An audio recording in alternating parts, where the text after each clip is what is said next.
Not waiting for you. In fact, in Parliament, the processes and the hearings have started, obviously, to hear some of your colleagues, including yourself, who've not been present in the House for some time now. Are you willing to appear before the committee? Are you willing to return and appear?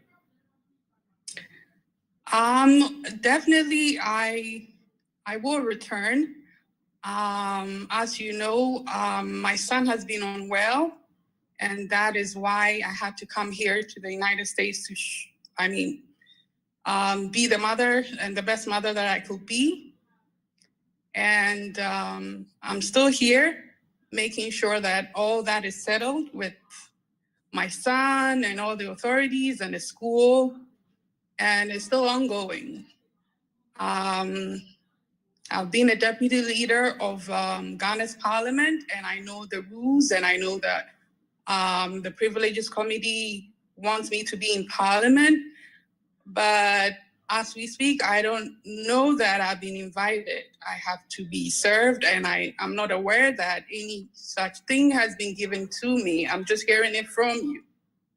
So all throughout the process, when it was announced even by the Speaker that you'd be facing the committee, no official document has come to, not even your office in Ghana, communicating that to you officially? No. So this would then mean that you will not be appearing before the committee? As you can see, I'm here in the United States, and I don't know that I was supposed to. I mean, if the Speaker says that you've been referred, the committee has to sit and have its own modalities of how we're going to appear, when and how, the dates, what information they're requiring, and I don't think I have all that information as we speak right now. And that's really surprising, because just a few minutes ago, we heard from Ricky Tegan, one of the members of the committee, stating that your schedule is next. So how come you've not been communicated to? Because he's quite sure that at least you are well informed about what the processes are. I understand that you guys wanted to talk to me about it, and that's why I showed up right now. Well, let's talk about this. Beyond the committee as well, we know certainly that you're a member of Parliament. So Parliament is back from recess, and there are concerns as to whether or not you would return and continue to function as a member of Parliament. Are you going to do that? Because aside the committee requirements, you are also a member of Parliament, and you've been elected by your constituents, but you're not showing up in Parliament. So Parliament is back. Will you be returning? I will be returning, definitely, to serve my people. I lead and serve the people of Dome-Kwabenya.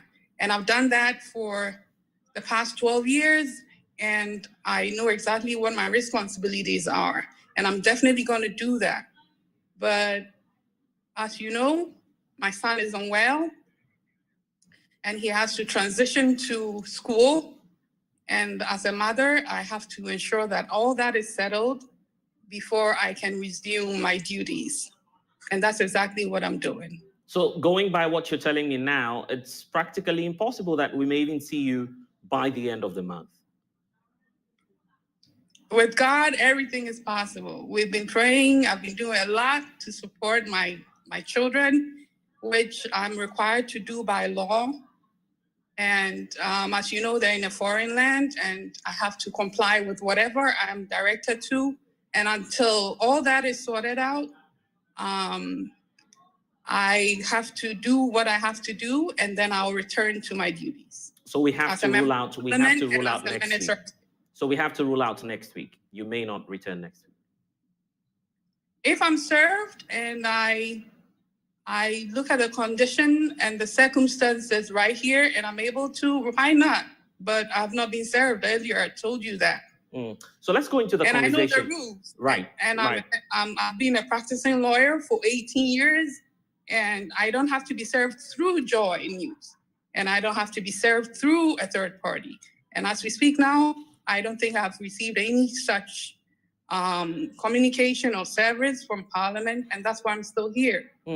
But this controversy goes beyond your absence in Parliament. In fact, there's a lot of reaction from even party members. You're a member of the New Patriotic Party. A lot has happened, and I'm sure that you've been monitoring all of the developments as well. But here's the opportunity for us to know your side of the story. We've heard from your party, we've heard from your colleagues in parliament as well. What's the Adwoa Safo story? The Adwoa Safo story is exactly what I've told you about. And that's what communication I have sent to His Excellency the President, and he's very much aware of what is happening to me and my family. And that's what I expect every Ghanaian to understand, that I am not intentionally abandoning my duties and my responsibilities. I have served the people of Ghana for 12 years. I entered politics when I was young, and I have done it. And there has not been any past record of me absenting myself like this. That should tell people that there's really something that ought to be done with family. And I know that you will put family first. So they should all start praying and keep praying for us. And I know with God, everything is possible, and we're going to pull through it. I mean, everybody obviously would put family first, but that wasn't the narrative. Even from the likes of Kennedy Japan, who we understand is very close to you, these are persons who went out publicly to state that it appears you were intentionally refusing to show up in parliament. In fact, they go on to give some chilling accounts of how, for instance, the chief of staff came to your office or your house just to personally plead with you to support your party. Why did you give up on the NPP? I haven't given up on my party. I am still very loyal and committed to the party and to His Excellency the President. And I have had a record of the 2012 election petition from Dome-Kwabenya. That is what landed all of us in power today. And I will be the last person to put that fight, that courage, and that record that I fought for into disrepute at this time. So I'm not going to respond to third parties, what they think and what their opinions are, but I want everybody to listen to me. And what I'm saying is that I am still committed to the party. I'm still committed to the government, and I'm still committed to His Excellency the President and his family. I mean, you are a politician, so you understand the importance of public opinion, the opinion of the delegates. In fact, your constituents also matter. So your narrative is also crucial. We've heard, for instance, that arrangements were made to you in the wake of the consideration of the e-levy, for instance, for you to appear in parliament. Some tickets were flown out to you just to try as much as possible to get you to add to the numbers. You didn't, of course, listen to the leadership of your party, and they're beginning to get worried. I debunk all that allegations, and they say silence is golden, because when people throwing stuff at you that are not true and you respond immediately, you don't make sense to the people. And that is why I've kept quiet all these days and months, listening to what everybody got to say. But what I know and what I'm telling the people of Ghana is that I had issues with family that I had to take care of. And that's exactly why I had to stay back. And when I had to come, I did come. And when it was out of my hands that I couldn't do anything about it, I couldn't make it. And that's what it is. You're talking about the fact that the president is well aware of your condition. Is that possibly why he's keeping you at post as gender minister? Some have argued that by now you should have lost your job. That is their opinion. The prerogative lies in the president, and he knows exactly what I am capable of doing, what I've done for the party, what I've done for parliament, and he knows that I won't intentionally abandon my duties if I had no just reasons, and he won't allow me to stay for the family if he didn't know exactly what was happening. So what do you suspect then could be the motive of, for instance, very high-profile persons within the NPP? For instance, you have the general secretary of your political party, for instance, coming out publicly to say the NPP was considering at some point relieving you of the party ticket and declaring your seat vacant. You've heard John Boydu say some of these words. How does that come to you, and what do you believe may be the motive of your general secretary? I cannot speak to people's motive. What I can speak to is what I know. And what I know is I have been on the party's ticket for the people of Dome-Kwabenya, and I have given the highest votes to the party. And I'm the first woman to lead, and I have led, and my words and my footprints are there for everybody to see. And if I have to take time off at this crucial time, and I have done, I believe that the reasonable people would understand. And I believe he's reasonable as well.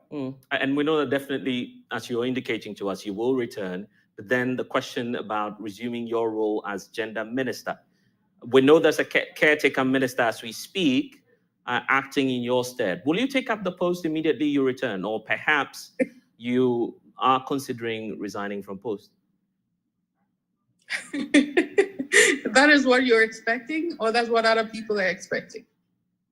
Well, it's all about you in the end, because you say the president is well aware. So what will you do? Exactly. Will you take up the post once you return?